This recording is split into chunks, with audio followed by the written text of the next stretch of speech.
Alors, dans cet exercice, on vous demandait de calculer le salaire d'un employé en fonction du nombre d'heures qu'il a travaillé pendant la semaine. On vous demandait aussi de calculer le bonus en fonction du salaire qu'il a reçu. Donc ça, c'est la solution d'une correction. On va en voir une autre dans une autre vidéo, mais pour l'instant, on va se concentrer sur celle-ci et voir pas à pas ce qui se passe à l'intérieur.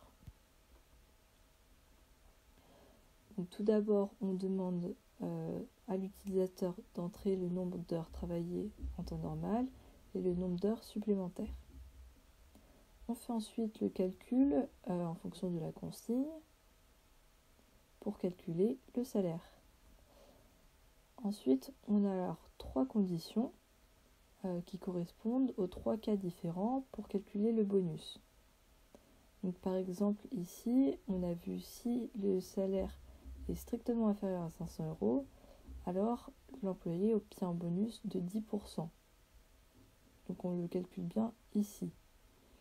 Sinon, si ça n'est pas le cas, c'est-à-dire si le salaire est supérieur à 500 € et qu'il est inférieur à 700 €, alors on le calcule de cette façon-là. Sinon, ici ça correspond au cas où le salaire est supérieur à 700 €, on a un bonus qui est égal à 0. Donc ce que fait le programme, c'est que par exemple, il va vérifier la première condition. Si on rentre dans celle-ci, il ne va même pas vérifier les suivantes, il va directement sortir au fin si et il va ensuite afficher le résultat.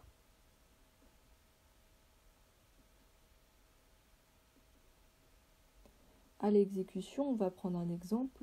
Par exemple, si on met 35 heures normales et 5 heures supplémentaires. On calcule le salaire, on obtient 625. On voit bien que ici, le salaire n'est pas inférieur à 500 €. On passe à cette condition-là. Il est effectivement inférieur à 700 €. Donc, on va calculer le bonus comme ceci. On obtient 31,25. Enfin, on sort directement des conditions et on va écrire le résultat. On écrit le salaire, le bonus et le total.